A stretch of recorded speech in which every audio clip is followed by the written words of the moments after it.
안녕하세요. 윤리와 사상 교사 홍민기입니다. 먼저 여러분의 2학기 개학을 진심으로 축하합니다. 선생님도 현장에서 여러분들을 직접 축하해야 됐는데 얼마 전에 둘째 딸을 얻은 관계로 출산 휴가 중에 있어서 영상으로 대신하는 점 이해해 주시길 바라겠습니다. 오늘은 여러분들과 함께 서양 윤리사상을 배우는 데 있어서 어떤 과정으로 배우고 평가는 어떻게 할지를 안내한 뒤 서양 윤리의 배경에 대해서 배워보도록 하겠습니다. 자, 먼저 서양 윤리는 크게 고대, 중세, 근대, 현대로 나뉘게 됩니다. 각 시기별로는 크게 두 가지 대립적인 사상을 배우게 됩니다. 바로 인간의 이성의 힘을 믿는 쪽과 그것보다는 감각 경험을 믿는 쪽, 이렇게 두 가지입니다. 예를 들어 고대 그리스 같은 경우에는 소크라테스, 플라톤, 아리스토텔레스라고 하는 세 명의 학자는 인간의 이성을 중시했는데 그에 비해서 소피스트들은 경험과 감각을 조금 더 중요하게 생각했다. 이렇게 이해하면 되는 거죠. 이런 식으로 많은 사상가들과 학파들이 여러분들이 만나게 됩니다. 근데 이제 너무 많아서 여러분들이 지금 또 어려워할 수 있기 때문에 잠깐 보지 마시고요. 차근차근 나눠진 학습지를 보면서 더 세부적으로 배우도록 하겠습니다. 자, 여러분 8월, 9월, 10월, 11월, 12월을 통해서 우리들이 배우는 진도표입니다. 약간의 여러분들이 학습 능력에 따라서 이 진도 계획은 바뀔 수 있다는 점 이해해 주시고요. 8월부터 보도록 하겠습니다. 여러분 8월과 9월은 고대와 중세의 서양 윤리사상을 배웁니다. 소피스트, 소크라테스, 플라톤, 아리스토텔레스, 그리고 에피쿠로스, 스토아파, 아우구스티누스, 토마스 아퀴나스 등등의 한 8명, 9명쯤 되는 사상가들을 배우게 되죠. 이들의 공통점은 바로 어떻게 하면 우리가 행복하게 살 수 있을까라는 것을 문제의식으로 삼았습니다. 그렇기 때문에 이제 우리가 9월 말에 첫 번째 수행평가를 볼 때 첫 번째 수행평가의 주제는 굵은 글씨로 돼 있죠. 바로 행복이란 무엇인가라는 주제로 수행평가를 치르게 됩니다. 이건 나중에 추가적으로 이야기를 할 테니까 그때 또 더 자세하게 배워보도록 하겠습니다. 그리고 9월 넷째 주부터 근대의 윤리사상을 배우게 됩니다. 10월 셋째 주까지인데요. 보면 알겠지만 10월 둘째 주 첫 1차 지필평가 기간에는 이제 배우지 않지만 이때 우리 1학기와 마찬가지로 윤리와 사상은 지필평가를 치르지 않습니다. 우리는 2차 지필평가 한 번만 치르게 됩니다. 이때 중요한 점이니까 별표를 쳐도 되는데요. 바로 그 밑에 있는 공리주의 보이죠? 공리주의까지가 바로 2차 지필평가의 범위입니다. 다시 한번 말씀드립니다. 8월 소피스트, 소크라테스부터 쭉 배우기 시작하는데 지필평가 범위는 10월 셋째 주에 있는 공리주의까지로 이제 정했습니다. 이게 2차 지필평가까지의 범위입니다. 그럼 그 뒤에 배우는 10월 넷째 주부터의 사회사상 부분은 평가를 어떻게 하는가? 나머지 수행평가 2번과 3번으로 배운 것을 확인하게 되겠죠. 자, 그래서 10월 넷째 주부터 11월 넷째 주까지 배우는 부분은 바로 사회사상이라고 해서 이제 공동체주의, 자유주의, 혹은 공화주의, 사회주의 등등을 배우게 됩니다. 그리고 이것으로 11월 마지막 주와 그 전주에 바람직한 국가, 자유란 무엇인가 등등으로 평가를 치르게 됩니다. 그 뒤에 12월에도 자본주의 그리고 평화사상 등을 배우게 되는데 그와 함께 이제 앞에서 배웠던 공리주의까지의 내용을 문제풀이로 확인하는 시간을 또 갖도록 할 겁니다. 그래서 이제 평가 비율을 보면은 지필평가 50%, 그 다음 수행평가도 50%입니다. 수행평가는 이제 3개의 수행평가를 보지만 다 배점은 다릅니다. 첫 번째 보는 행복이란 무엇인가는 좀 쉽기 때문에 10점만 부여하였고, 두 번째, 세 번째 보는 수행평가도 이제 15점, 25점으로 차등이 있습니다. 그렇기 때문에 이것들을 신경 써서 지필평가 및 수행평가를 준비하면 되겠습니다. 이 수행평가의 내용에 대해서는 나중에 더 자세히 안내하도록 하고요. 우리는 이어서 서양 윤리사상의 배경인 서양의 문명에 대해서 알아보도록 하겠습니다. 자, 학습지 나눠준 오리엔테이션 자료 뒷면에 보면은 서양 윤리사상의 두 기둥이라고 이제 나와 있습니다. 하나는 고대 그리스 사상이고 또 하나는 헤브라이즘이라고 하는 기독교 사상을 의미합니다. 먼저 고대 그리스 사상은 이제 그리스 사람들을 자기들을 이제 태양의 후손이다 해서 헬라스라고 부르기도 합니다. 헬라스.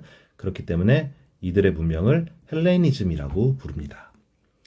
그리고 유대교와 그리스도교, 기독교는 모두 다 이쪽 지방이 이제 히브리족이라고 하거든요. 그래서 이들을 이제 헤브라이라고 부르기도 합니다.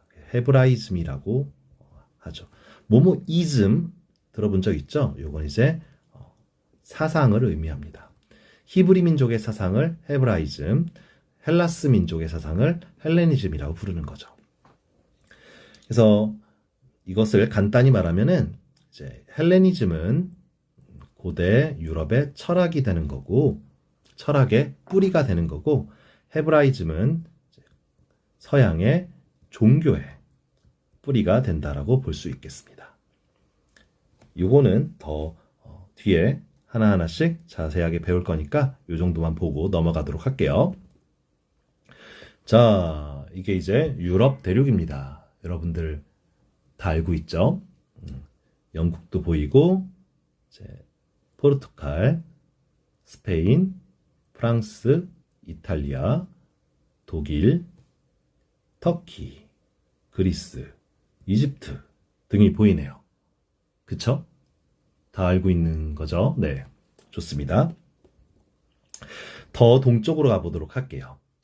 지금으로부터 4,000년 전쯤 중동 지방에는 인류 최초의 문명 중 하나인 메소포타미아 문명이 발생을 합니다.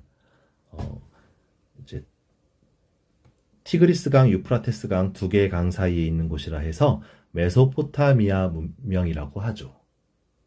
그리고 이 문명은 이제 우르라고 하는 도시가 좀 가장 유명한데, 이게 바로 이제 우르의 상상도입니다. 지금으로부터 4,000년 전에 만들어진 도시라고 하기에는 굉장히 세련된 도시죠. 이때가 여러분들 지금 한반도에서는 단군 왕검이 웅녀랑 이제 결혼할 시기쯤 됩니다. 웅녀가 곰이 동굴에 들어가서 쑥과 마늘을 먹고 있을 시기에 이제 메소포타미아에서는 이 정도 문명이 만들어진 거죠. 그러니까 문명의 격차가 굉장히 상당히 큽니다. 이 문명을 상징하는 이제 대표적인 건축물이 지구라트입니다. 굉장히 큰 신전이죠. 자, 이러한 우르에서부터 이제 메소포타미아 문명이 계속해서 발전해서 강과 해안을 따라서 사람들이 문명을 발전하게 됩니다. 이러한 초승달 모양 지역을 우리가 이제 레반트 지역이라고 하고, 이 문명을 통해서 이제 사람들이 번성하게 되죠. 성경에 나오는 아브라함도 우르를 떠나서 가나안 지역으로 이동하는 모습을 이제 나오는데, 이걸 통해서 이제 인류의 문명사의 발전 과정을 알 수가 있습니다. 이 지역에는 이제 페니키아라고 하는 민족이 나라를 건국해서 살았는데, 페니키아인들은 무역을 많이 했기 때문에 무역에 가장 필수적인 것은 바로 이제 언어였습니다. 정확한 기록이 필요했기 때문에, 정확한 기록이 없으면은 무역을 하는 과정에서 떼먹힐 수가 있잖아요. 그렇기 때문에 다른 나라 사람들도 모두 다 공유할 수 있는 문자가 필요했습니다. 이러한 페니키아의 문자가 훗날 그리스 혹은 로마로도 이어지면서 알파벳의 기원이 되죠.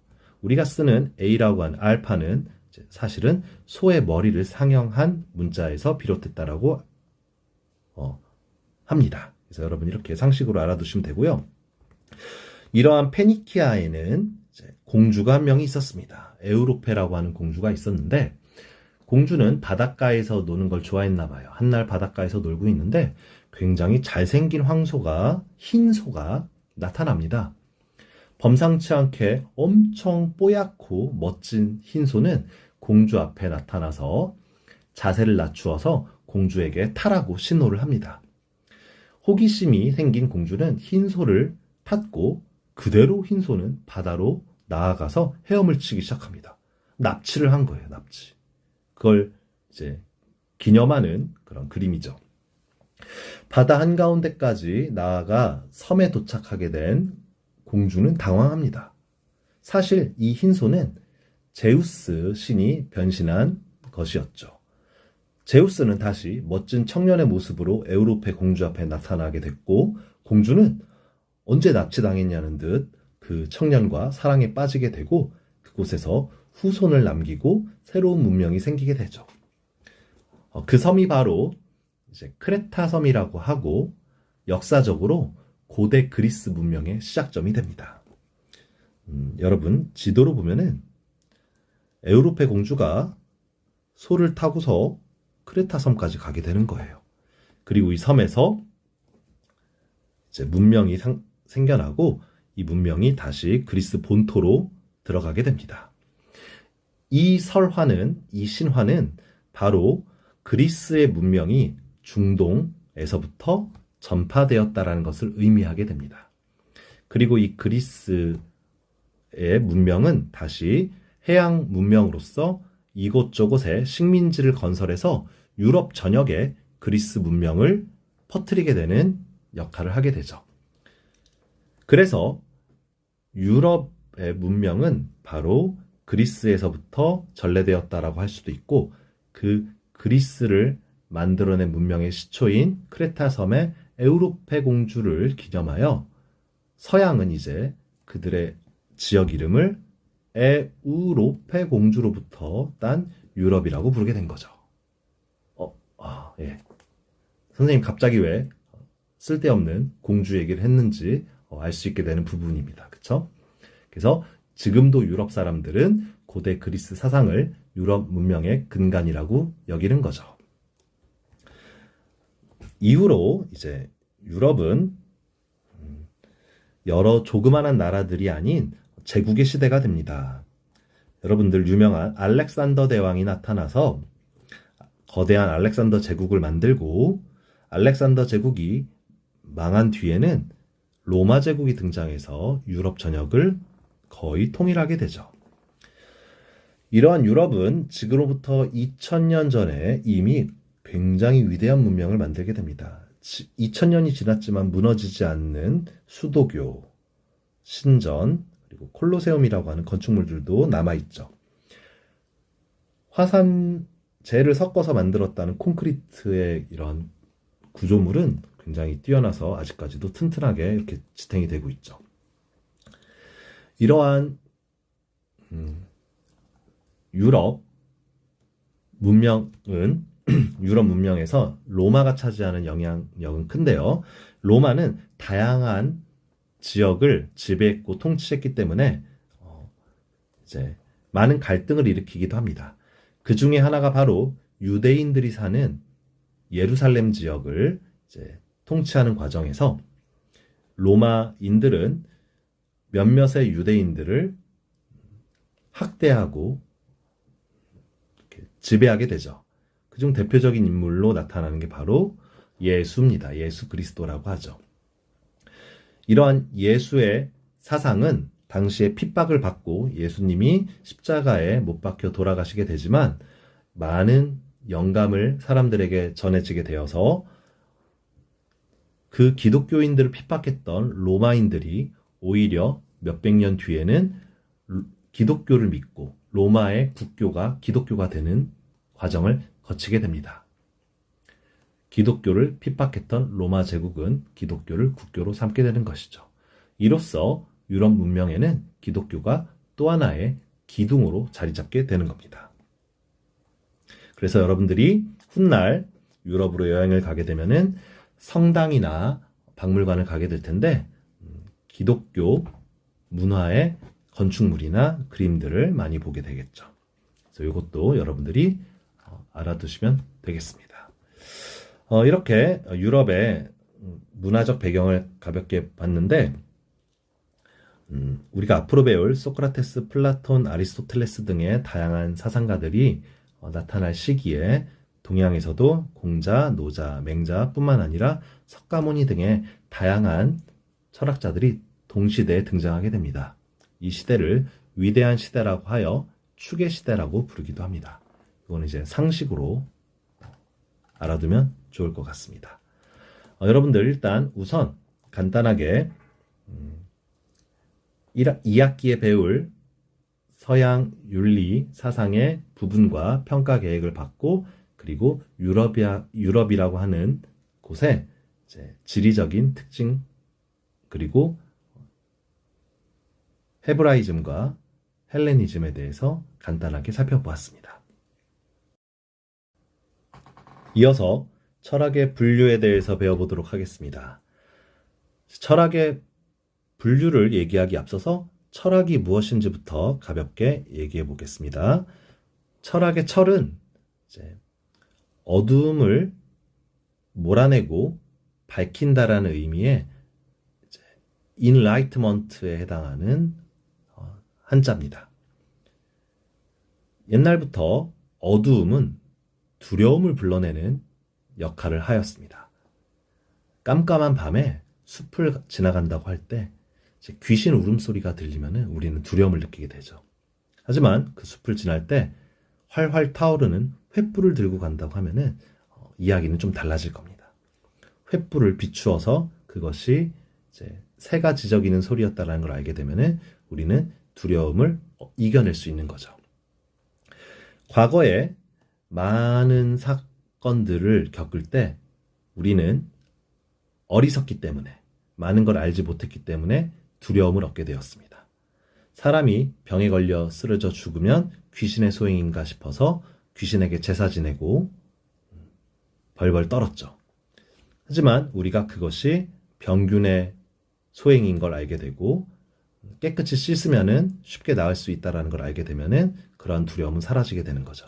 그것처럼 우리가 지식은 이제 어둠을 밝히는 횃불과 같다라는 의미로 많이들 사용하였습니다. 그래서 서울대학교 로고를 보면은 표어가 있죠. 이제 룩스 미아 베리타스 해서 진리는 나의 빛, 베리타스 룩스 미아 이렇게 하기도 하는데 결국에는 이제 우리가 배움이라는 것은 빛으로 많이 이야기되는 거죠. 보면 알겠지만 펜은 횃불을 상징하는 거죠. 우리가 왜 공부를 해야 되는가? 배우면 배울수록 어두움을, 두려움을 몰아내고 두렵지 않기 때문에 우리가 그것을 담대하게 맞아들일 수 있다. 이렇게 보는 겁니다. 그래서 이것을 보통 우리가 배우는 거의 모든 것들을 철학이라고 부를 수 있는 거죠. 자, 이러한 두루뭉실한 철학은 여러 가지로 구분이 됩니다. 하나씩 배워보도록 할게요. 먼저 크게 4가지로 얘기를 할 건데 존재론, 인식론, 가치론, 방법론입니다. 말은 어렵지만 배우고 나면 별로가 없어요.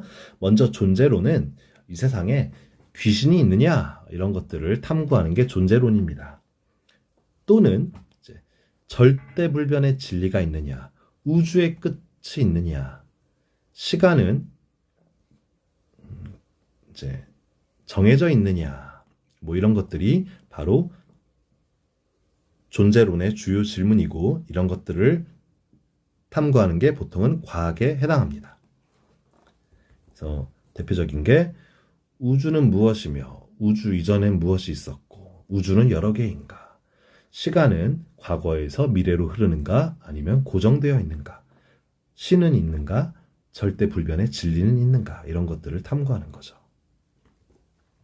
둘째로 설령 그러한 신이 있다 하더라도, 진리가 있다 하더라도 인간이라고 하는 존재가 무한한 능력을 갖추고 있는 게 아니기 때문에 그것을 우리가 알 수 있는가, 이런 것들을 파악하는 게 바로 인식론입니다. 설령 신이 있다 하여도 우리가 그것을 모를 수도 있지 않겠습니까? 그래서 그런 것들을 탐구하는 거고, 대표적으로 이런 것들에 배우는 과목이 논리학 정도가 될 수 있겠네요. 책 중에서도 우리가 알 수 없는 것들에 대해라는 제목도 있는데, 그런 것들을 이제 알고 싶어 하는 게 바로 과학과 논리학 등이 되겠습니다. 세 번째로는 가치론입니다. 이제 신이 있는지 없는지, 그걸 우리가 알 수 있는지 없는지를 탐구했다면 그에 따라서 우리가 소중하게 여기는 게 달라질 겁니다. 신이 있다고 생각하는 사람과 신이 없다고 생각하는 사람은 삶의 태도가 많이 다를 거예요. 그러지 않겠습니까?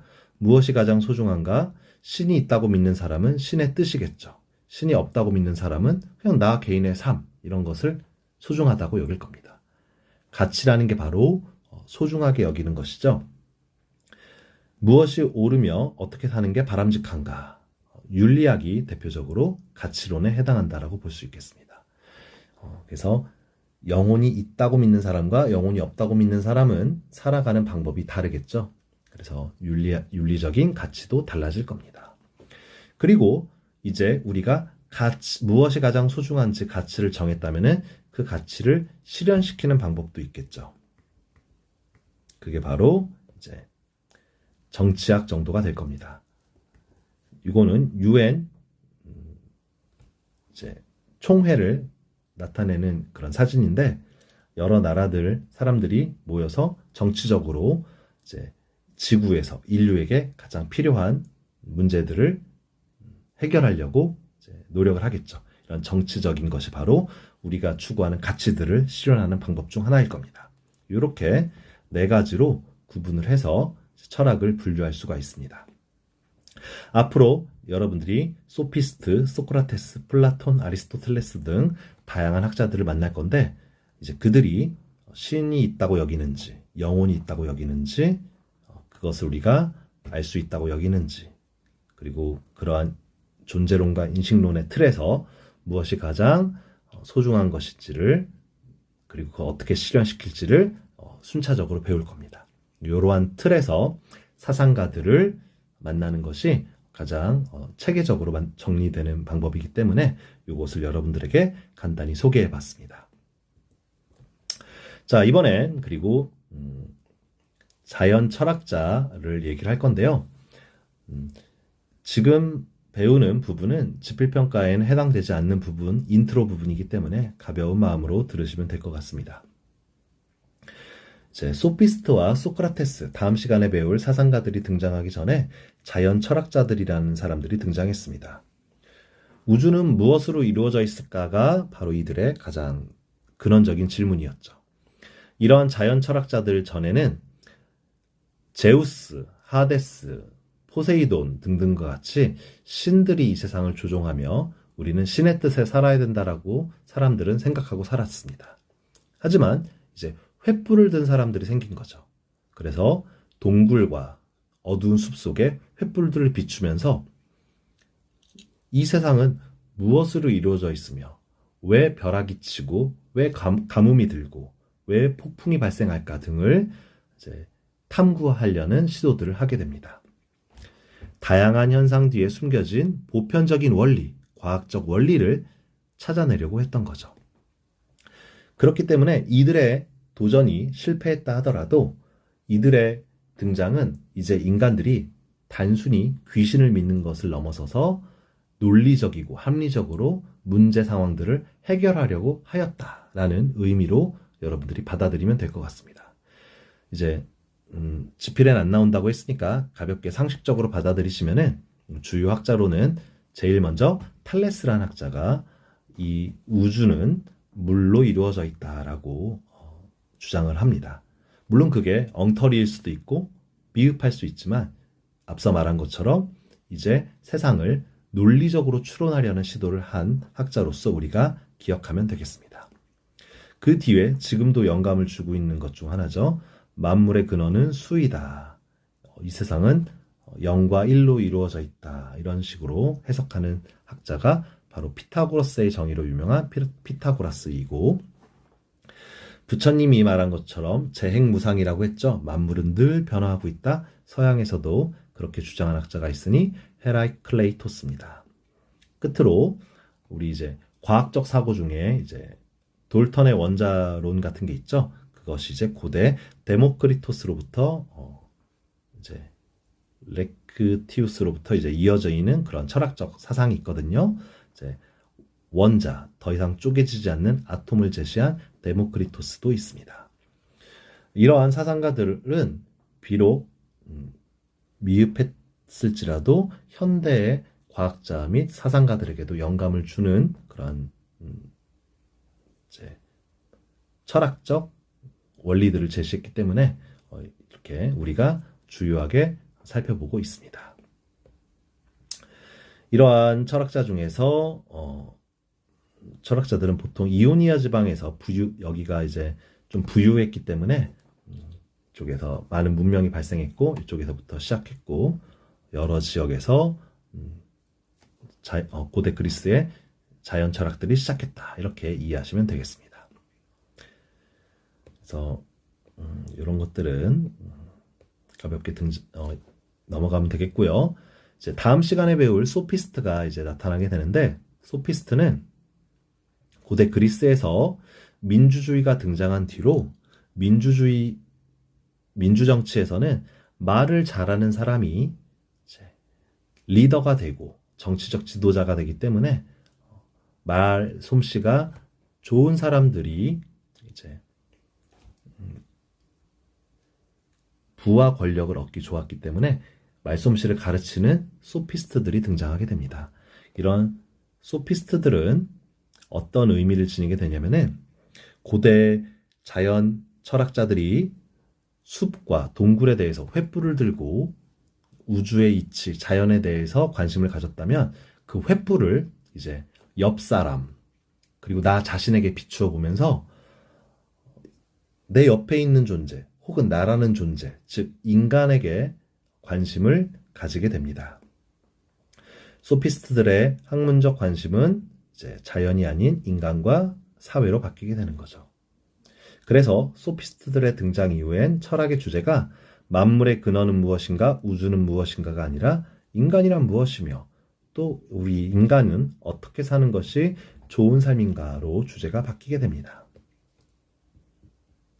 그래서 우리는 다음 시간부터는 인간이란 무엇이며 인간에게 좋은 삶은 무엇인가라는 것에 대해서 토론을 한 소피스트와 소크라테스를 배우게 됩니다.